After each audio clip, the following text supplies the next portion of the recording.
Hello, good people. Welcome to Crawl into Wealth. This is G Boss.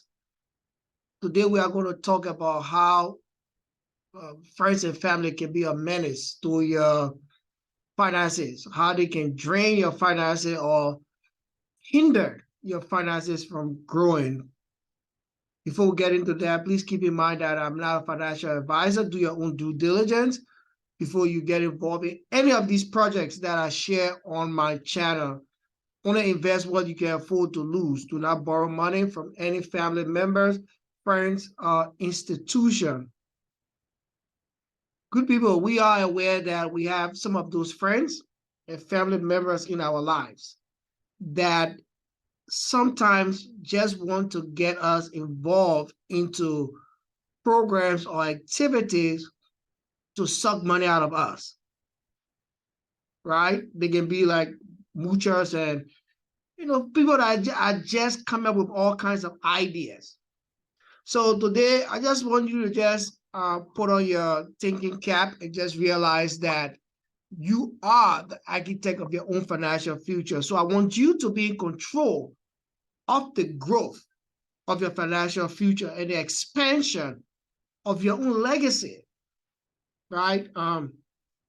It is crucial for you to take control of that and don't be influenced by the talks, activities, or decisions of your friends, colleagues, and family members.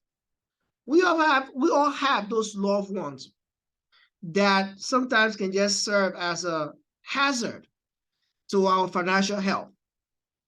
And it can slow it down from growing because money always seeping out. Money that we're supposed to use as investment is are usually just seeping out of our account. Money we're supposed to use to build up our emergency savings always seeping out because we have all these friends that want to come and tell us what to do or come out with these different suggestions. So, these are people that you have to be careful of, right? These are people who always coming up with different things. Like, for example, we have friends who are struggling businessmen and businesswomen. They have all these great ideas and they want to be the next Warren Buffett. And I know it's kind of funny, right? Because on my channel, I talk about crypto and I, talk about, come and join my channel. Come and join these different projects I'm part of. And now, it sounds like I'm contradicting myself by also sharing the honest thoughts of how I see it. But you have to be realistic, right?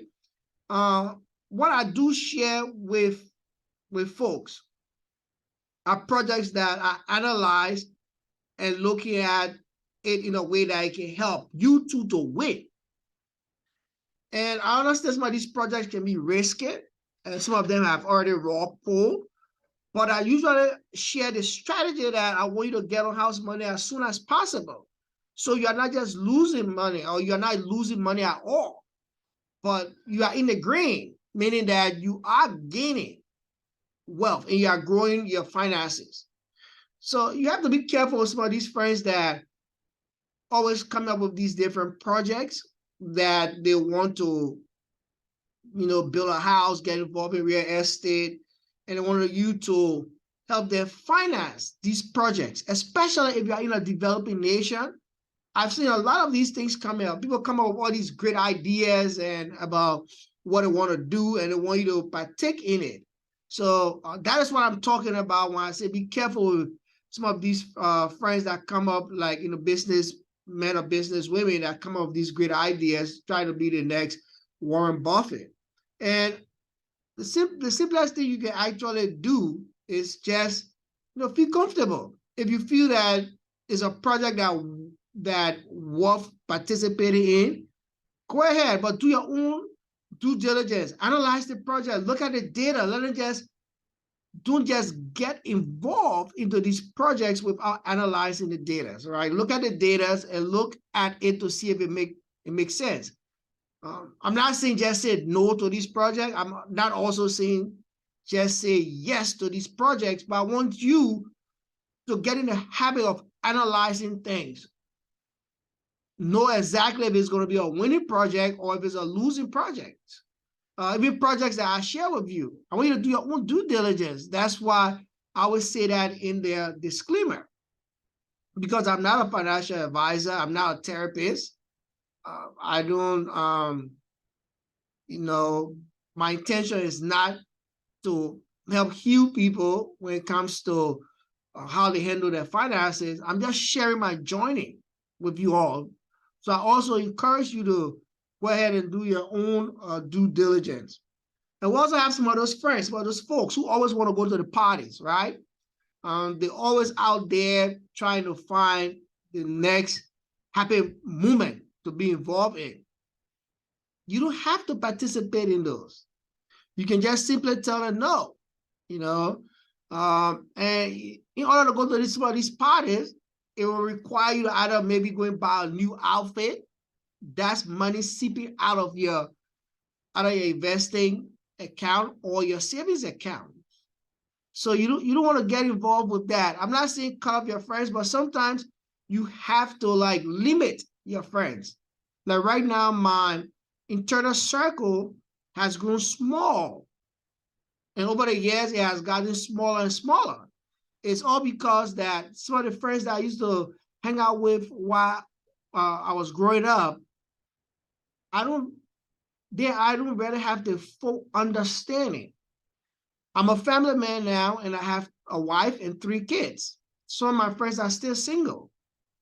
So the way I think right now is completely different from how they think. So I cannot continue to hang out with them. That's just how it is. Because if they're still going out party and stuff, that's not what I want to do. I'm thinking about building a legacy for my kids. So that's something that you have to focus on. So some of those party goers, you have to let them go in order for you to be able to grow your wealth. It's very, very important that you be able to sift through your friends and know which one of your friends will actually benefit you in your financial journey. It's very, very important.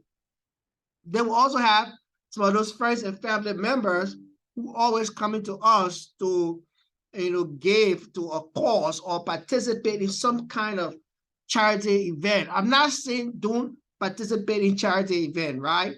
I personally, I do select the charity events that I donate to. Those causes have to be in line with my belief. And sometimes charity could be just giving money out to family members and friends. Every time they're asking you for money, and just giving money out, just giving money away. It is depleting the resources that you will need to help you save your money or grow your investing capital. So you can be able now to gradually move from where you investing with just a smaller amount to start investing with bigger amount. Then your profit becomes bigger, right? When you invest with bigger amounts, you stand a chance of growing wealth faster. So you have to understand that. So those kind of friends, you just have to know what you want to do with them. And it's just a simple yes or no, because you have to look at it too, because sometimes these charity event that they may be inviting you to participate in will require you to spend your time there. So you have to assess how much you value per hour. I'm not saying don't participate in charitable events, don't go to the food pantry to help give out food, but you have to be able to balance your time and know exactly how much you worth. So the time that you be spending at this event, is it taking away time that you're supposed to either be learning something, or you suppose if you have a business or a consulting business, is it taking away time from your clients? Is it taking away time from money generating activities that you could be doing? So these are things that I really want you to take into consideration, because, again, we all want to support a charity that is close and dear to our hearts, but understand how much you also lose it when it comes to how much you're going to like gain, how much you're going to add to your wealth creation. So that is very, very important. Then we have some of these friends that always give us like these fancy gifts, right? So now you're going to, make us to feel guilty. In other words, that what we want to give them back. So be careful with that, because now it becomes like you're running competition with the Joneses, in that, they give you something fancy and you think that in return you have to give them something fancy. So just don't run competition with anybody. If somebody buy you a fancy gift, don't worry if you buy them not too fancy gift, and you start worrying that, oh, they would think that you are a miser, or you are cheap, or if that's how they're gonna think, then they are not worth being your friends, because they have to understand that you are on a journey. You have to communicate it to them. Let them know that you are on a journey to achieve wealth, to grow your wealth. Communication is very important. And if your friends can respect that, or your family members can respect that, then that exactly tells you who they are. So that's how I'm rolling right now. And I'm just sharing with you all what I'm doing. I'm from a large family, and most of the time it's like, people will come around and, always trying to have a program, and, and want you to give gifts, right? And sometimes, because in the past you have had a program and they brought you expensive gifts, make you feel that you compelled to buy an expensive gift or something that was even expensive than yours. I don't do that. Nowadays, I don't even do the gifting thing. I know my wife don't like it, but I just put money in an envelope or in a card and I give it. And I put what I think I can afford. I know some people would think that, okay, if somebody invites you to a wedding, you have to calculate how much your plate will cost, right? And then you have to put something on top of it. So let's say if the person pays $72 per person at a wedding, then you have to give the person out of $150 or $200. So now you're going to cover your plate cost plus that extra that will serve as a gift. And I wouldn't even say that's a difficult decision to make. I just give what I can give. If I go to a wedding, I can afford $100, knowing that person spent $72 for me, I give them $100. If I can afford $50 at that time, knowing that the person spent $72 for me, I give them the $50. I think your presence at the big day is what most important. But do never go to a program that somebody invited you to go empty-handed. No. Preferably just do attend it. But make sure that you do not RSVP, then you don't attend. I think it's just rude, because you have to also think on how much it's costing that person to invite you to a program, then you do not attend. Make sure there's a balance in all of these situations, right?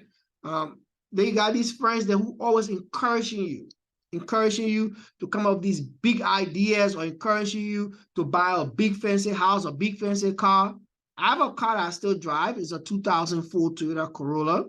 My daughter hates it. She tells me, Daddy, my 7-year-old daughter, Daddy, is embarrassing when I go to pick her up or drop her off to school. But I have a game plan. I do not want to go and purchase another car right now on debt or credit. I want to pay cash for my car. My car, my Toyota Corolla, has a full tire and a good engine that is still running. So why should I go purchase another car? I don't have no car notes. My wife's car is paid up. My car is paid up. It has been paid off for years now, because my car is about 19 years old. But I love it. It's still taking me from point A to point B. So beware of those friends that always encouraging you to spend money. Because I've had friends like would tell me, man, you still driving this car? Hey, It doesn't bother me. It gets me from point A to point B. That's all that matters to me. That's all that matters. You have these friends that will encourage you to go out. I'm not saying do socialize. I still socialize with friends. But don't socialize at the detriment of your finances not being able to grow. Don't socialize and get into more debt. Don't do that. One of my goals on this channel is for folks to be able to become debt-free and have financial freedom, financial independence, where they do not have to worry any longer about money. You want to be able to go to a restaurant and be able to order any meal without worrying about the cost of the meal, or any drink without worrying about the cost. You want to get a habit where you're only looking on the left side of the menu and not the right side. That's the kind of lifestyle that I pray that everybody that follows me be able to embody. Because it's a great lifestyle. It is. You know? And we have some of these friends that are wealthy, right? I have some friends that are millionaires. But you never find me comparing myself with them. Never, ever. Because their journey started a while back, or their journey even started after my journey, but they were fortunate to have acquired millions of dollars earlier than I have. I'm not a millionaire, just a point of correction, right? But I live within my means. And I still like sometimes hang out with them, but I never compare myself with them. So that's something that you have to understand. You know, don't get intimidated by those wealthy friends. We have gone to hang out. They all pull up in their, you know, the Porsche, the Mercedes and Jaguar. I pull up in my Toyota Corolla, but they respect me. It's my idea, my wisdom that I share in the conversation that I think that matters most than anything, than any material thing. That's how life should be. And never be afraid to express yourself. When somebody trying to bring you down, talk something negative about you, you know you're joining. You don't have to go into too much detail to explain it, but tell them, hey, look, gentlemen, I love my car, and I'm just gonna keep it. My car, I have a lot of memories. So that is something that I love about my car. And one of the things about my car is manual extender. I want to pass it down to my son so he can learn how to drive on it. I don't care if he just own it for like 1 year or 2 years. Because something I remember when I was growing up, right? I know I grew up in a country that had civil war, but my dad had his big old American Chevrolet in West Africa, Liberia.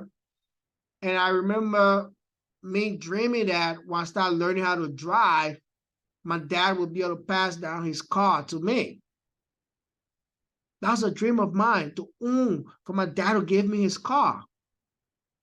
But that never happened because of the Civil War. So that's something that I want to do, pass my car down to my son, but it'll be his first car.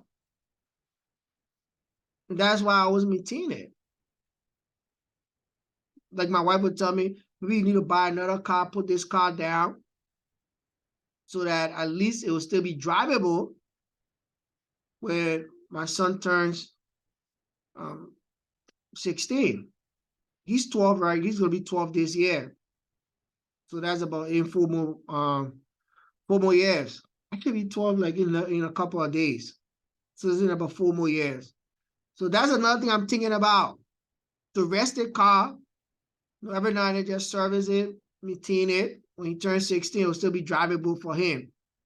So don't never get pressure by your friends to get into more debt or spend unnecessary funds. Simple as that. That's life. Don't have those friends who are just the moochers, right? I call it like the leech. You have friends who always want to just suck your money. They just want to mooch off of you. They come to your house, they jump into your fridge, eat all your food. It's like they always expect you to give them something, but they never want to give you something in return. Simple solution, tell them no. Simple as that. A no serve any, it just serves as the perfect answer when you don't have something. Don't go above your means to go borrow money to give to anybody, to satisfy anybody, to do anything for anybody. Don't do that. Just say no. They ask you for money you cannot afford it, say no. Simple as that. Folks, we have to learn to communicate. The reason why a lot of people struggle financially is because they do not know how to communicate with their friends. If you want a journey to grow your wealth, tell your friends what you want to do. Like most of my friends around me know that I want to become a millionaire. I don't hide it from them. I tell them. My ultimate goal is to become a millionaire. It's simple as that. I want to be able to keep my money in the bank. I want to be able to have enough money to invest. And that is it. So folks, on this Sunday, March 26, 2023, I want you all who have watched this video to this end to be able to reevaluate your life. Think about where you want to be financially in the next couple of years. Make a plan, set goals, work towards them. If you're in debt, start eliminating your debts. If you do not have a savings account, your savings account is very low, try to build it up. Try to figure out how you can have that extra money staying in your savings account. Don't stress over pleasing other people. Don't stress over what your family members or friends will say about you. I'm used to people calling me cheap. I'm used to people calling me a miser. That is fine. Avoid allowing friends and family members to drag you down, to drag your finances down. Stop allowing them to do that. You are your own future. Your finances growth depends on you. Take control of it. That's it, good people. Create your own plan. Stick to it. Stick to it. If you're somebody who always creating, extra charges in your bank account, stop it. All these overdraft charges and things like that, find a way that you always have extra money in your account. Unnecessary spending, stop it. I know this sounds like I'm preaching today on finances, but I'm not preaching. I'm just letting you know that you should be in charge of your own finances. And I want you to remember that you are the architect of your own financial future.